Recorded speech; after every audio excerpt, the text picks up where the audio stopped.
Welcome to Coming from Left Field, where we have conversations about politics, books, and current events with your host, Greg Godels and Pat Cummings.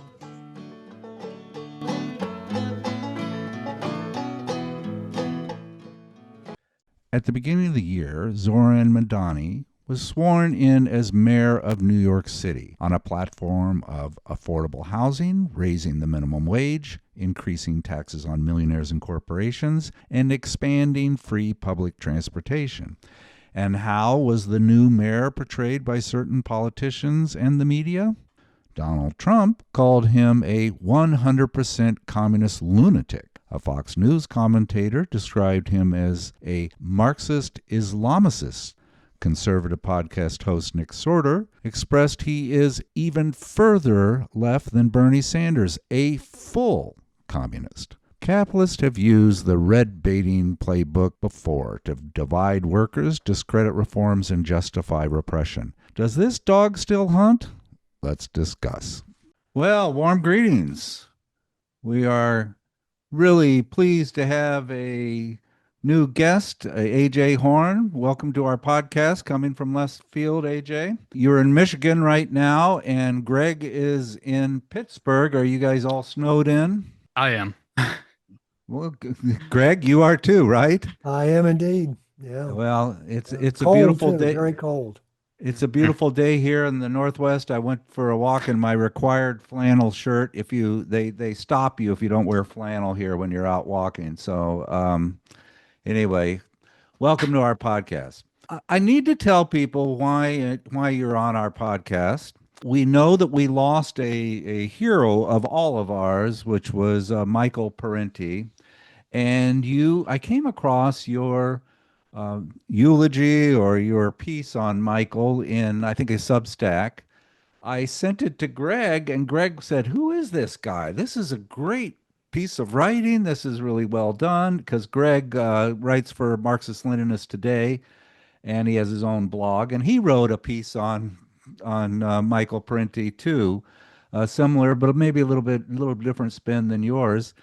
And Greg said, get this guy. Let's just chat with this guy. This is interesting. A young fellow, Marxist-Leninist, that's lucid in his thinking, and let's chat with him. So that's why you're on. That's Welcome. incredible praise. Thank you guys so much for having me. I'm incredibly grateful to be here. What drew you to Michael Parenti? I mean, where did, I'm just curious about how you came across him, how maybe some of your compatriots, some of your friends and what people think about him. It's a generational thing. Pat and I are old farts and you're young. So tell us about that. Yeah, so as I was developing my own kind of ideology and my own set of beliefs, I was running across the same things. Like people were telling me, check out Noam Chomsky, and people like that. And I didn't like Noam Chomsky from what I'd heard about him and from what I'd seen of him. I hadn't read his work, but I knew that wasn't the path for me. And so I started looking into other alternatives, and I found Dr. Parenti just through my own research, as well as from some advice of some online comrades of mine. And yeah, that's what led me to Dr. Parenti. I read his work. The first thing I read from him was Blackshirts and Reds, and that had me hooked. You know, I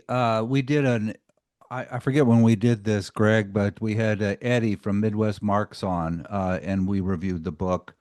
And Greg gave me a copy of Black Shirts and Reds when we began our podcast to sort of orient me to him. I was a avid listener to him on alternative radio and AM stations because he's just was literally not on the regular media. Yeah. It was almost an underground culture that but the thing that I liked about Parenti so much, and I think you expressed this in your piece on him, is that he didn't just present different points of view on subjects. He got people to think differently. I think who benefits from this. I'm surprised at how much he shaped my politics. I don't know, Greg, did he or AJ, do you think that you're different politically just because you've read his books and been encountered him? Me personally, yeah, I think for sure. It definitely helped do away with some of, especially around Yugoslavia. His work around Yugoslavia helped do away some of the myths that we were pounded with, we were hounded with. Um, but for me, he's just provided me with inspiration for my own writing because I love the way that he wrote. Really love the way that he wrote. I just love that he wasn't afraid to tell it how it was. And that's always been an inspiration for me in my own work. Not trying to be a dick, but when something needs to be clarified, someone's got to step up and do it. And Right. he was frequently that person. I think people exaggerate on the left. They want to write for the working class. They want to write to the working class, et cetera. But since he came from a relatively modest background, he came from a working class background, he had a way of not patronizing working people, not saying, well, you're not really smart enough, so let me break it down for you. On the other hand, he avoided assiduously academic jargon, unlike so many other people on the left, and some of the most influential people on the left are young folks who get their credentials by being academics and writing in that fashion. He wrote in a straightforward, clear, I think, just really clear fashion. But you couldn't challenge him because he had his footnotes, his proper footnotes, and did his work. I mean, he worked at the coal face, as I like to think intellectually. He worked there right on the coal face, so he knew what he's talking about. And he wasn't interested in what is the congratulations of his peers, which I think is so important today. And you're right, you know, just telling Pat, it's a funny day for me because I just read a piece in Counterpunch, Counterpunch, Yep. by Vijay Prashad, who we've had on, and I think very highly of him. But Yeah. it's kind of a pathetic response to his relationship with Chomsky. Well, the guy's a member of the Communist Party of India, the Marxist, Yeah. and delights in that. How do they let this guy hang out with Noam Chomsky, a noted anti-communist? How do you write a book with an anti-communist like Noam Chomsky? And so now he's got his mea culpa because of his Epstein relationship. And I'm reading this and I'm thinking, what a mess. What a friggin' mess this is. Intellectually, how do you get. Parenti would never have gotten that situation. No. His principles were first and foremost and clean. Let's talk a little bit about Parenti. Just to get everybody, we know about him, but I'm assuming a good percentage of the people in our audience don't. He it was sort of off the radar in the past few years because he was suffering from some cognitive decline. We had his son on, Christian Parenti, who is maturing into a remarkable academic. I follow him. I seldom disagree with his philosophies. We had him on his with his book uh, Radical Hamilton, his book. Parenti wrote more than 20 books, but he never had a academic standing because he was always redshirted. He was always, Blacklisted, always Yeah. blacklisted. blacklisted. I want to say redshirted. That's a Freudian slip. Yeah, He was red always shirt black. in, He was in blacklisted. He couldn't basketball. get a position. He had to make his money through his books and his lectures because even though he was academically certainly qualified to be at any major university, he just couldn't get a job. Yeah. Born in 1933. Um, and you said in your article that his contributions to Marxists is that he constantly made reference to class analysis versus the U.S. democracy. The fact that the sort of the illusion that we have a functional democracy when we have remarkable wealth, corporate lobbying, election rigging, we really don't have a functional democracy. Period. I don't know. What your thoughts about that? Yeah. What you said, when you have money tied into the political system. It's ingrained in it. It doesn't move without money. And you have PACs, super PACs. You have the Citizens United decision. You have money is the name of the game in the United States, in most of the West. Um, and when you have that, you can't have really true democracy because it's whoever has the most amount of money, whoever has the most amount of money to advertise, but also, as we've seen in the past couple of years with Donald Trump, whoever has the most money to take the legal route. And it's not, most people do not have access to that. Most people can vote, true, but most people cannot run for whatever office they want to. It's very difficult. And that's not a true democracy. And like until Parenti made that class analysis the forefront of it, it was people like Noam Chomsky, it was liberals that would say, hey, this is not right. This is not good. We should get the money out of politics. But they weren't ever serious about it and they didn't ever do it.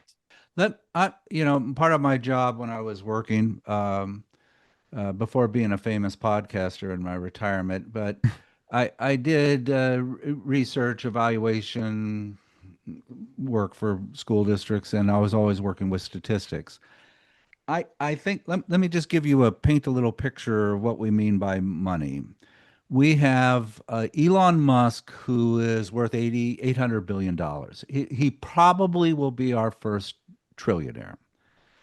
And if you're just looking at stacks of $100 bills, you can fit $1 million into a knapsack. It'll be a heavy knapsack, 22 pounds, but you can put $1 million into a knapsack. If you want to put $1 billion, that is a pallet.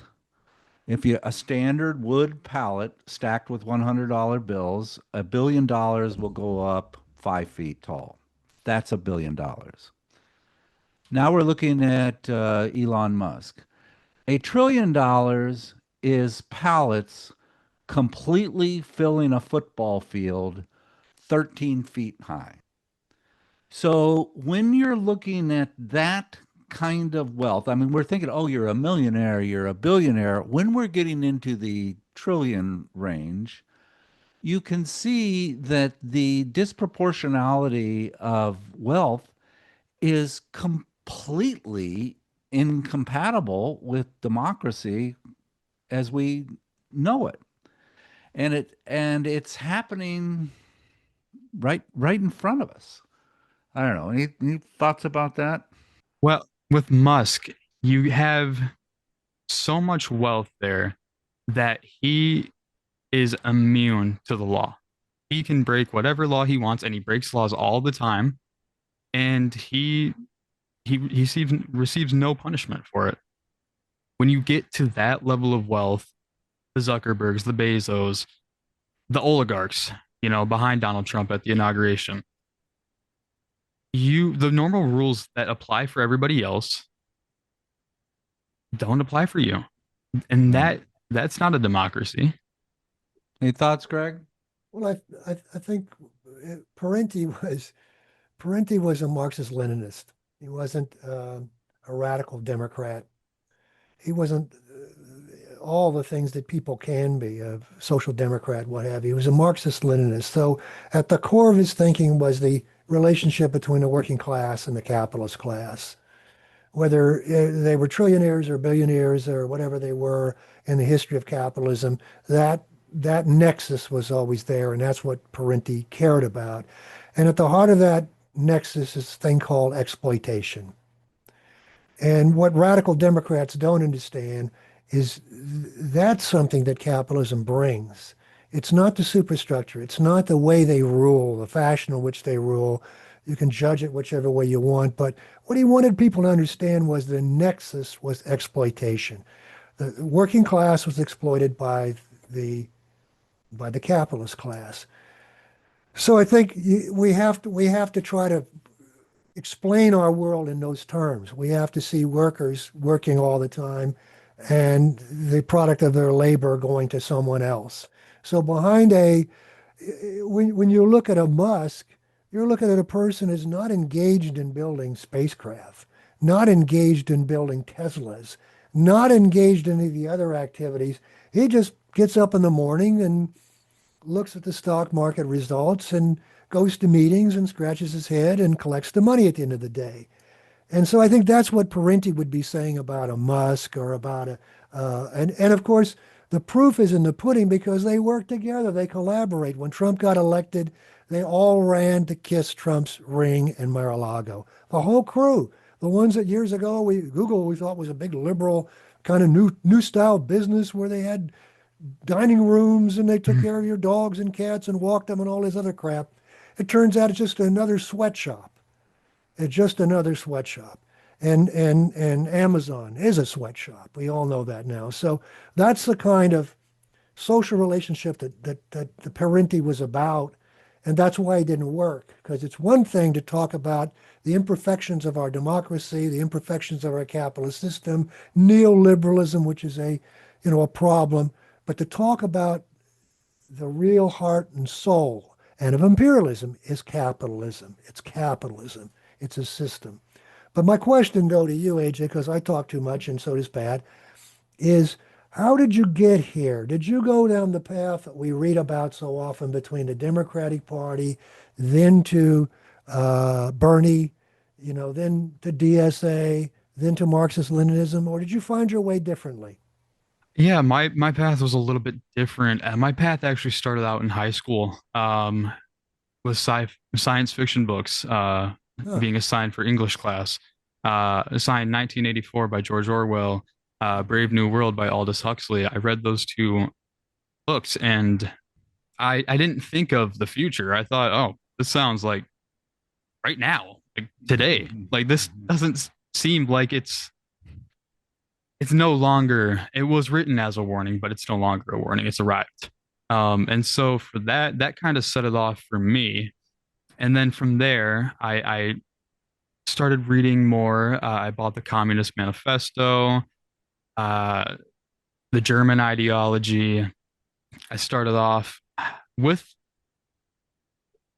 I was tentative at first, but once I gave Marx and Engels a shot, um, it just clicked. I read their works and I could not find myself disagreeing with anything that they said, uh, no matter how hard I tried.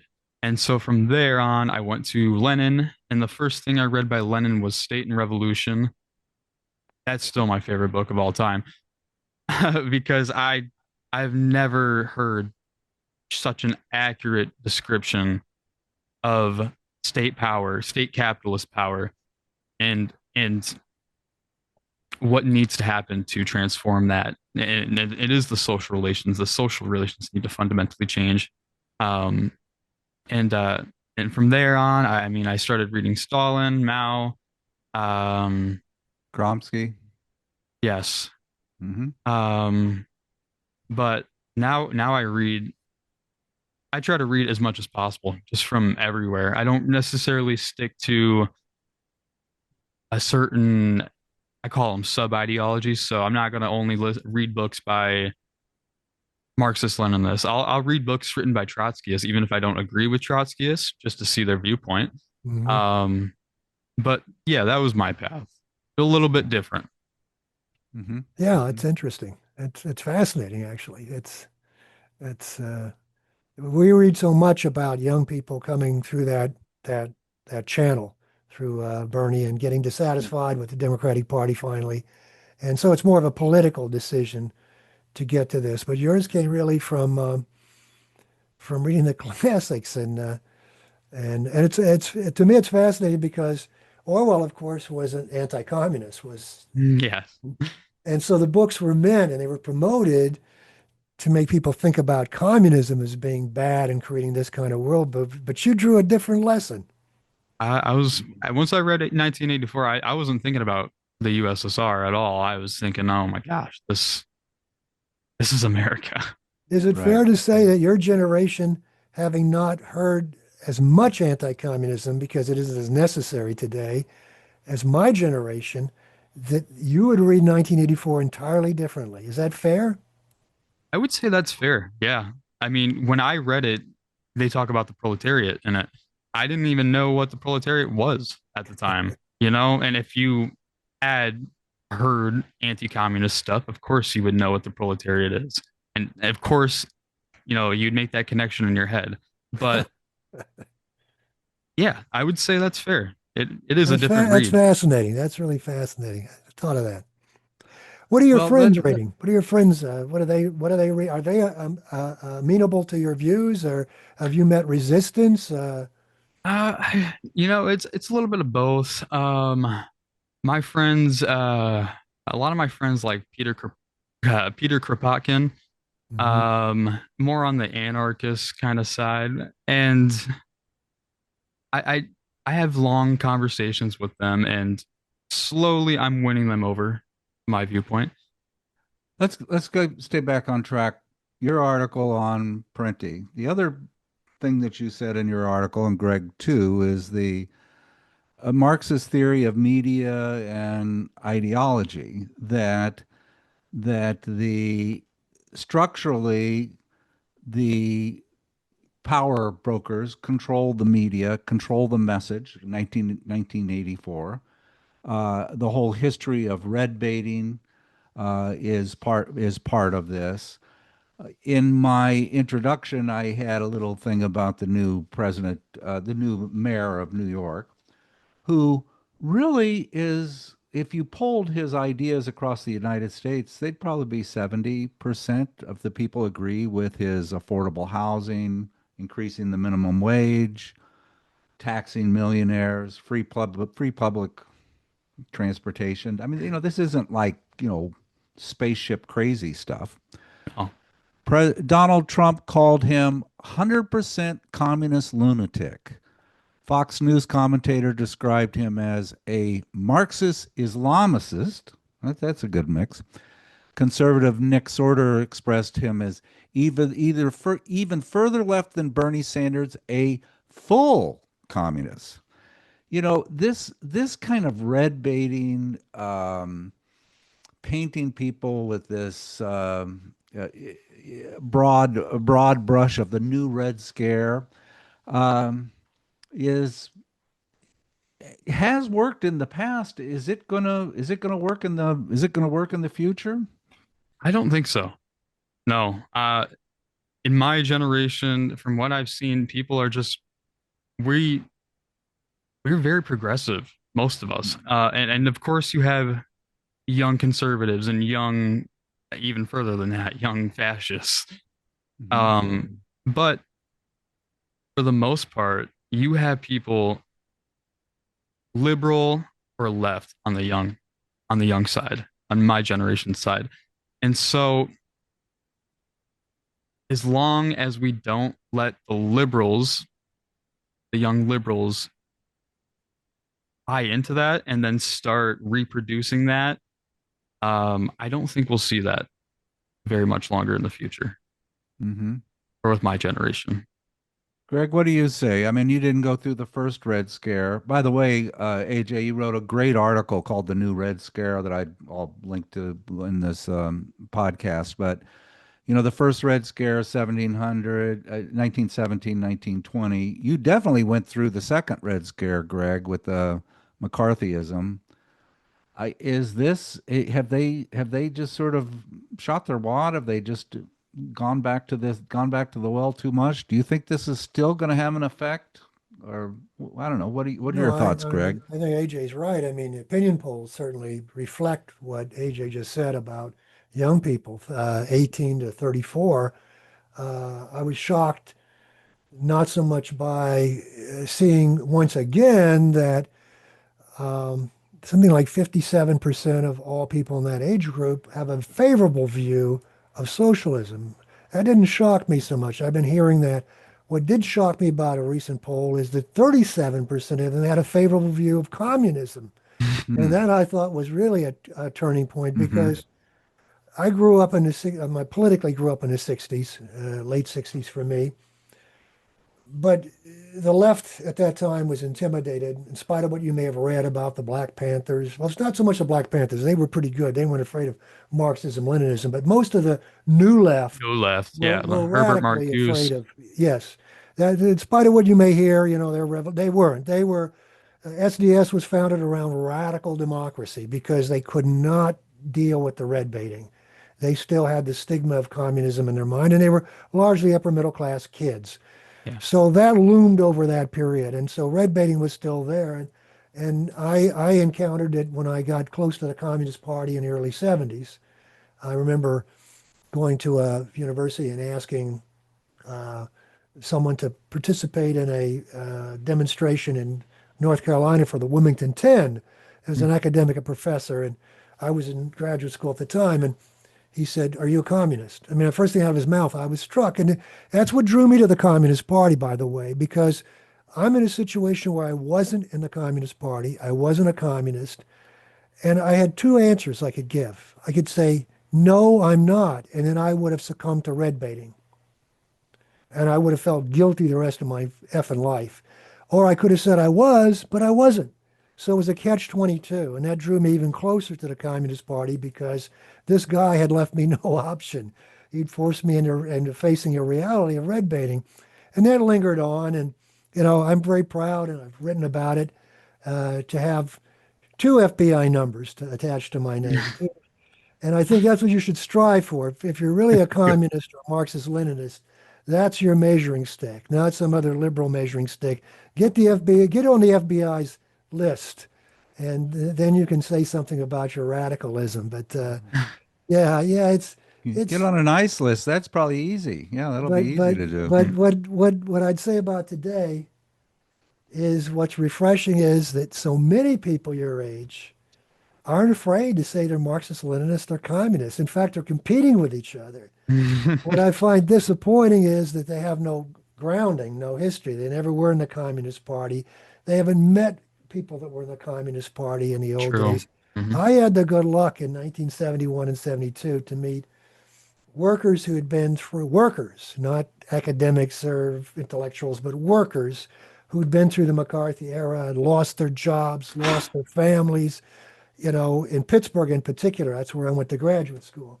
And having this experience and having these people as staunch, they were meeting in cars in the 50s. They couldn't meet in a public place. And yet, these are workers. Two steel workers I knew, two African Americans, lost their job at Crucible Steel. It was a setup, a frame up. And story after story of these guys, all workers. Lou Bortz fought in Spain, a Jewish American who fought in Spain and lost his job, had to move to a farm. His wife left him, had to raise his kids by himself, and never varied in his commitment to communism. That's why Parenti is part of that tradition, and other people that that we know who are celebrity intellectuals, even Marxist-Leninists, aren't like Parenti. Hmm. Hmm. Very well said. Amen, brother.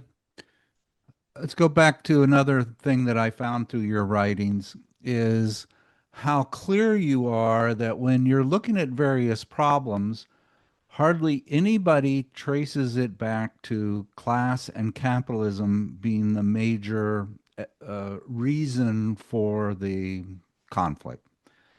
I'm trying to get on a fellow I just came across, a Randy Blazek, who's a sociologist who wrote a book on, well, his first book, I believe, he embedded himself with skinheads in Orlando, Florida. He's a sociologist, and he spent 9 months with them doing his research and writing this book. And he found that these people were all displaced. Manufacturing jobs had gone and they had completely lost their jobs, and their community has gone to hell. And the economics was such that they were desperate. So they become skinheads. Well, what's the problem? Racist skinheads, or is the problem capitalism that created the racist skinheads? And I think that's how Parenti saw this. He always was tracing back the economics of how we got here and how we got to this strife. And then, as you said in your article, how the media uses it's the immigrants' problems. It's the black people on welfare that are sitting on their fronts drinking 40s, and you're going to work and working hard, and they're on the dole. They demonize other people. I don't know. Did I capture some of your thoughts there or some of your beliefs? Yeah, I agree with everything you said, Pat, but Mm-hmm. I think it goes deeper than that. I think in America in particular, we are so taught, I mean, even from grade school, we're taught to look for individual solutions to collective problems. We're not taught to think collectively ever. Mm-hmm. Mm-hmm. Um, and the only time that you get that collective spirit is, I mean, is it's in sports, and that's why you have a lot of Mm. there are a lot Right. of radical socialists, Marxist-Leninists that are big into sports because that's the first time that they ever had that collective kind of mindset. Mm-hmm. But Mm-hmm. particularly in America, we do not look out for each other. We look out for ourselves first and foremost. And a lot of that is tied to the economics because, most people don't have savings to go out on strike with or support a strike, not cross a picket line.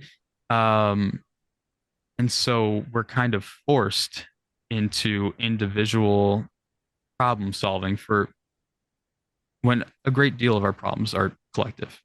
Mm-hmm. Mm-hmm. Well said. Well said. I just read your piece on class struggle, where you contrast class struggle unionism with business unionism. I thought that was quite good. Um, have you had any experience with unions, or I mean, personally, or is it really is it a matter of reading, talking to people? I have not had personal experience with with a union. I'm trying to unionize at my college right now. So I'm working on that. But my experience comes through my dad's job, and being on the picket line with him when I was like 4, 5. Mm-hmm. Um, some of my earliest memories. He's always been a socialist, really. I mean, Mm-hmm. he has the class struggle in his heart, Mm-hmm. but he finds himself voting conservative because his union has failed him. You should write And about this. You should, if you haven't, maybe I've missed it, but if you should write about this. It's Mm-hmm. maybe too personal, but you should write about it.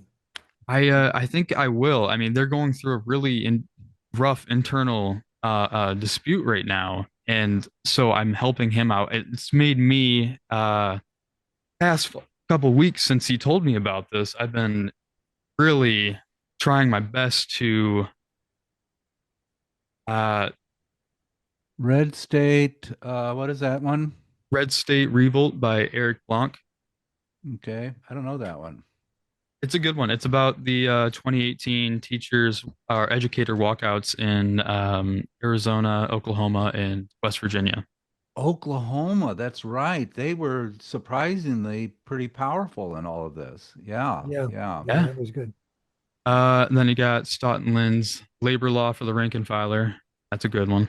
Okay. Well, now, And now, now that I have your address, I'll recommend a few to you from the past because I think that's where you can draw a lot. I know even William Z. Foster's book on trade unionism would yeah. be helpful. But there's a lot of, I found a missing thing in your article about class struggle unionism.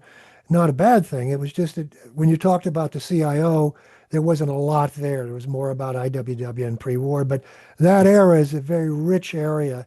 There's a book by Linda Coe called Labor Radical. He was an organizer. There's a book by Wyndham Mortimer, which I think we're trying to get reproduced now. And he was an organizer of auto workers. Mm. And there's a book by Roger Kieran, who's a comrade of mine, on Communist Party and Auto Workers Union. And so there's a lot of good literature from that era, which you might find interesting. I can Absolutely. forward you some books, but that's the good thing that you're doing. And if you can write about your experiences, all the better. People will benefit from that enormously. Yeah, so to get back to that, yeah, I do plan to write about this. I just hope it has a good ending. Um, yeah, we were even talking not so long ago, just a week ago, about me, taking a hiatus from college and going down and basically salting his workplace, Hmm. and Hmm. to try and get rid of USW. USW is a terrible union. Um, they are horrible. Their internal bylaws are they're written in such a way that they give the union leadership infinite power over the rank and file, and they are allowed to do so much without even notifying the rank and file, and it's terrible. Hmm. Um, Hmm. so to go back to that, my experience with unions is goes back a while, but it's also getting into the thick of it very recently. Um, but this has been a topic that's been an interest of mine for a while. I want to, read and gather perspectives from the old. I'd like to meet some of these old organizers that are still alive, um, to see what the path forward is for the labor You, movement, the you, organized labor movement, because that, you want to talk to some people? I mean, we've had Chris um, Townsend Chris and yeah. Townsend on. Chris was the ATU uh, chief organizer and also was a UE number one at UE as well. He's retired now, but he's also teaching classes on salting. So if you're interested, I can put you in touch with him. that would be fantastic. Thank you. Yeah, he was responsible. We had the first Starbucks union up in Buffalo that he was responsible for, and we had the woman on that was organized with that. Of course, got fired, and was in litigation and so forth. But so that's good too. Hey, I got it. We got to keep talking about you. Uh, You have a really interesting YouTube channel, which I'll link to it, which is just little video shorts. Are you staying on top of that? I see you get a lot of views, couple thousand views for these. Uh, And let me some of the talks. Communism and Socialism Explained, Social Democracy Explained. Um, they're all different, short, different topics, minute or two long. Tell me about that project. Where did that come from? that came out of just kind of interest for me. I wanted to learn more about social democracy and the differences between, you know, council communists versus Marxist-Leninists versus Trotskyists versus, yeah, whatever. Mm-hmm. Um, Mm-hmm. and so it was an excuse to do research and then also to educate people that may not have known. Mm-hmm. Mm-hmm. That I haven't been able to keep up with it though. I've been really busy with school and real life organizing work that I'm doing, but Yeah. I do want to get back to that for sure.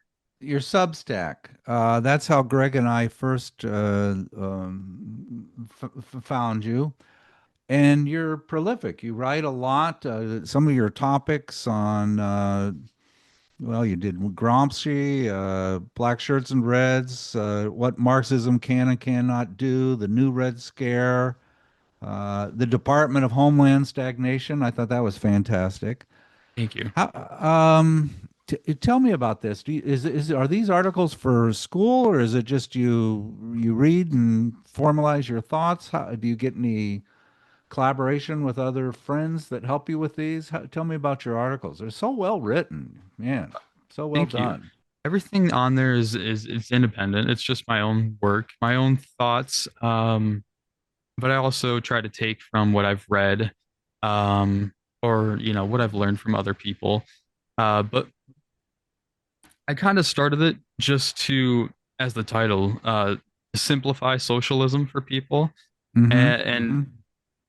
people liked what I did. They said it was clear, and it helped them understand things a little bit better. So from there, I started to kind of put my own thoughts out there, and people seem to like that as well, really. I don't know why, but so now it's an educational project, but it's also for me to kind of develop and intellectually mature. Right. And that's in conjunction with your Simplify Socialism site. Tell me about how is that distinct from your Substack? Are you kind of leaning towards Substack or what? I do all my writing on Substack. The website, it was when I switched over to another platform. Right, right, I was giving another platform a try, but it wasn't. I prefer Substack. It just right. it's familiar to me, and so I switched back. And Yeah, I'm finding Substack to be remarkable. I'm just hoping it's not going to be screwed up like Twitter and I mean, Twitter's not Twitter, TikTok with its new censorship yeah, and it just flabbergasts me that the mainstream media is becoming such a stenographer for the powerful and Trump and corporatists mhm. that they're comically biased. Let me Yeah, give you an example. Barry Weiss, of course, is now the Minister of Truth for CBS News, and I was listening to their episode on Trump taking over the Lincoln Center, Lincoln Center. and Yeah, he is now closing the Lincoln Center, and he's going to remodel it and put gold trim and marble and make it better.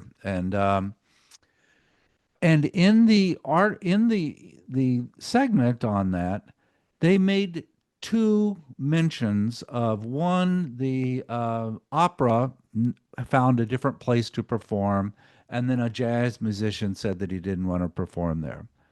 And then they talked about the new, what it was going to be like and how wonderful it was going to be. I'm going, Jesus Christ! It's closing because nobody will perform there. He can't get anybody to perform there. And CBS News, the average person is going to think that, well, he just is a developer and he just has a knack at that kind of thing and, he wants to make things better. It's comical in its bias. I don't know. And I think that's killing it. TikTok's the same thing. All of these people being deplatformed for their Zionist problem. So I don't know. yeah. I mean, to echo what you said, it is crazy. I don't watch traditional news anymore of the legacy media, um, because there's nothing. I'm not going to get anything out of it. I'm not going to gain anything that I don't already know. I'm just being lulled to death by them. Right, right. That's Well, what their purpose is. it has a little Saturday Night Live element to it if you No, watch it's some of it. entertainment. So yeah, it is entertaining. Yeah. So well, what's next? Did you how far off before you get your degree and buy an old Volkswagen van and go across country? How far are you into your studies? I'm a year in, Mm-hmm. so Mm-hmm. fairly new. So I'll be hoping to graduate in the spring of 2028. Uh-huh. Mm-hmm. And then afterwards, I don't know, I don't know that far down the road, even though that's not that far. Um, I'm going to keep writing no matter what. Mm-hmm. Mm-hmm. It's just what I love to do. I love writing. Right. Um, Probably look for a part-time job at, some kind of, if I could get in with a leftist publication, that would be great. Um, to just subset some of the costs of school, tuition, gas money. Right. Right. But no, the plan is to keep writing. I'm building a reputation with my professors already. Hmm. And so I'm starting to build a network of people who they may not have the exact same views that I do, but they certainly have progressive, left liberal views that they enjoy hearing me talk. I talk with my professors about Marx. I talk with them Hmm. about socialism. Um, and so building that network of thinkers, it's a great thing. It's a great thing to have. And I'm very fortunate to be where I'm at right now. And Hmm. the future is writing for me and organizing. Well, last thoughts, Greg? Yeah, you're a good writer. You really are. It's a skill, and people think it's a gift, but it's hard work. Writing is hard work, and the fact that you write so much is just honing your skills. And I think the core of it is clarity. I mean, you really are very clear. It's something that you share with Parenti, and one of the things that certainly caught my eye. It'll reach people. It'll reach people. So I urge you to keep doing what you're doing. And Thank I've you. and I've Well, got some things I'll send you in terms right. of some of these things we talked about. We Absolutely. will put your links below, and I think everybody who will click on them will be as impressed as we are. Well, I guess would encourage people to subscribe to your Substack, throw a few bucks your way to help pay for your coffee and whatever kids do today in school, Adderall or whatever. And you're just anyway. Thank you so much for being on, AJ. You're a remarkable fellow, and we wish you all the luck. So keep at it. Thank you guys so much for having me. It's been a pleasure. Thank you. Thank you.